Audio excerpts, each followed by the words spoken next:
Hello and welcome to the Temple of Tomes with your host, Indie Comics Jones.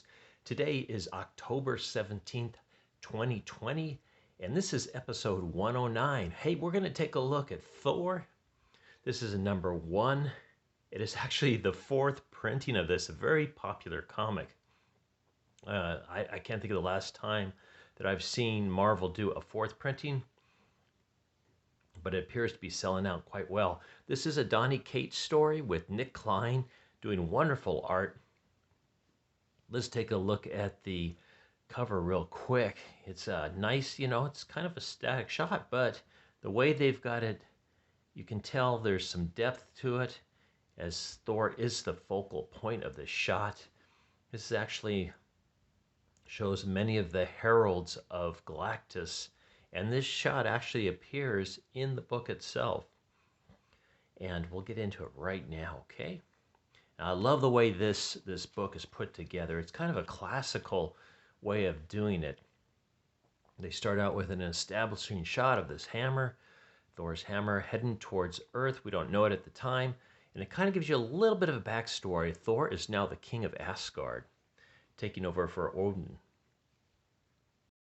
So we get a few of his thoughts along the way as his hammer travels through all the different realms that he is now over. And this is very interesting, just kind of gives you a quick overview of everything, and finally heads towards Earth, where we see what the mission of the hammer is. You can see some smokestacks, some smoking debris coming up from Manhattan there on that island there, as the hammer comes in, zooms in, and it happens to go straight through a monster that is attacking New York. And we can see Captain America, Iron Man, and it looks like She-Hulk is right in there. And this monster seems to be creating a lot of destruction. Hammer goes right through its brain, through its mouth, the other side, and plants itself between our heroes on Earth here. And there's an insignia on here. Whoever finds this hammer, they may be worthy to hold it in Thor, da-da-da. And, of course, Tony Stark, being the jokester he is, gets a Sharpie, and he writes on it, "Nice shot, enjoy your retirement," as Thor has summoned it back to Asgard. So, pretty good start for it. And the only complaint I have is the way they've drawn this pathway. It's so plain compared to the beautiful detail. Like even here, there's some different variations of the colors a little bit. It's not just these solid, I don't know, Saturday afternoon school special colors. Looks more like a billboard, and they got it down here too. So I would have liked to seen the gradations a little bit on the colors here. It's just so stark compared to everything else, the way everything else is drawn. Even in here, this little panel in here looks a little bit different. So what has happened is Thor's grown quite a bit because he is now the king of Asgard, and he's also getting weary, and he's worried, and he's thinking about things a little differently. He can't be the plainful soul he once was. His palace has been rebuilt from a living tree. He's got a throne of stone and wood. He still has people helping him out. I always forget her name, but he's just weary, basically. And then we go boom right into the title. That I love that because it's kind of like he just kind of sets it up, and we go right into the Devourer King, Part 1, The Black Winter. And Donny Cates did a tremendous job of writing this. Nick Klein was awesome on the artistry of here. And we see Thor, created by Stan Lee and Jack Kirby. The editor of this, I think it's Will Moss, I'm guessing, really did a nice job of help tie this together. I don't know if Donny did it all on his own or Will stepped in, but it really looks like someone as a group, maybe the team, just really hit it out of the park on this. Okay, like I said, this comic came out about, I don't know how many months ago, maybe even before COVID hit, but sensational. I'm just getting around to reading it. I did read the 6 which number 6, which was the end of this arc, which almost is a standalone comic on its own. It's so good. Um, I didn't really need any extra narrative going into it, but this is very interesting the way it's taking off. They got the rune over the throne now, and this is what you can kind of see the weariness and the heaviness of it all that's weighing on Thor's soul, and his friend and I guess he's in charge of the food stores is asking him all these things about his reception that's coming up, and he just doesn't want to work with it. And he says, "I get it. I got to leave." So really a lot going, really thoughtful setup here. And then we have Loki stop by, and Loki's always his suspicious self, I should say. You're waiting for him to do something a little underhanded, but he's also noting the weariness and that the fact that the hammer seems heavy in Thor's hand now, and also the fact that he believes that Thor doesn't want to address his people at this moment. Thor, of course, takes it as a little bit of a challenge and chucks his hammer at Loki, but stops it in time.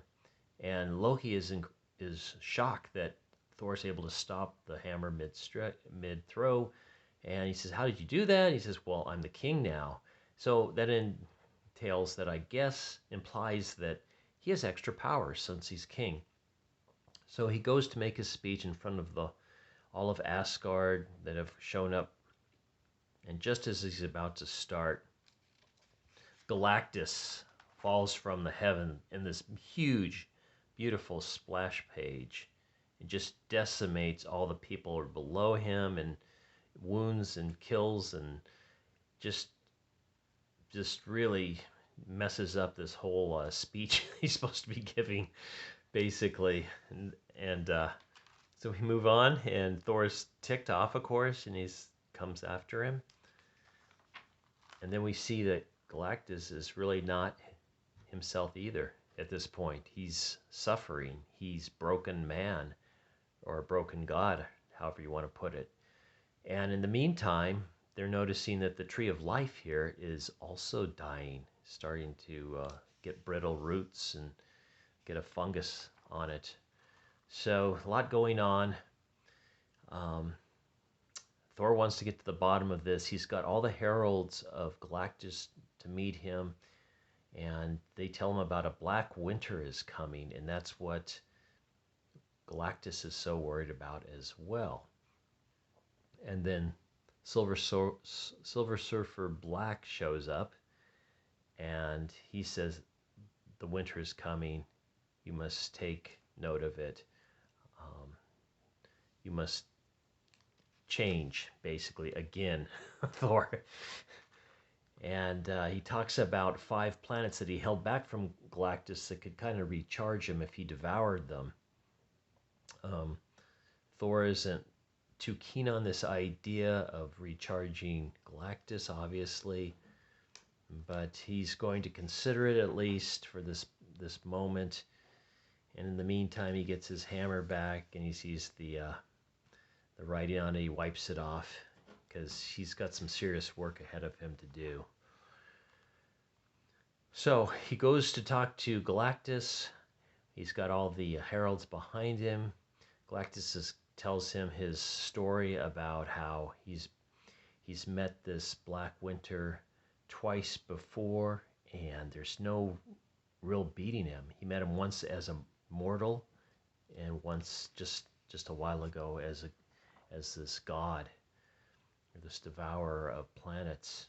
And you can see here, we see that the Devourer King has got missing an arm, and so he's been pretty beat up. And then we get a little flashback of Galactus when he was mortal and how he witnessed the first destruction, and he sees it coming again, and it must be stopped. The Black Winter must be stopped.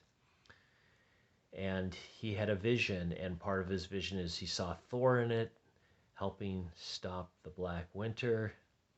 And in turn, Galactus has enough power left in him where he turns Thor into a herald himself. So not only is he king of Asgard, he is a herald as well. And that's where it leaves it.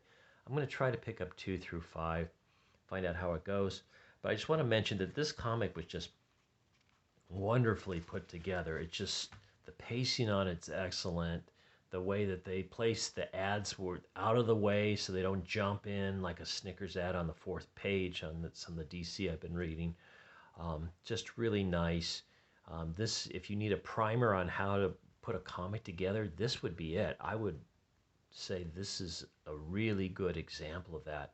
And I do believe this will be one of the classics of 2020. Yes, it's a recommend if I haven't said so already. And if you saw my review of issue 6, you'll know that I recommended this very highly. I'm also started the next arc, which is just a 2 issue arc. And I'm trying to think of what the name of it is off the top of my head. I can't think of it, but it's been very interesting. Now, Nick Klein is not in on 7 or 8 or 9, but he's going to return on issue 10. And I really like Nick Klein's work on here. Is the way he draws the faces, the action scenes look really awesome. I mean, just the detail is just incredible. Look at Galactus's face. But that's pretty much my review on this today. I mean, this is just a wonderful book. Can't say enough about it. If you get a chance, maybe pick up the trade. You get the 6 issues all together when that comes out. That might be a really nice way to go on this one. You'll get all the alternate covers in there as well. So please like, please subscribe, please leave comments. I'd love to hear from you. And once again, this is Indie Comics Jones saying thank you for stopping by the Temple of Tomes. And as always, I bid you adieu.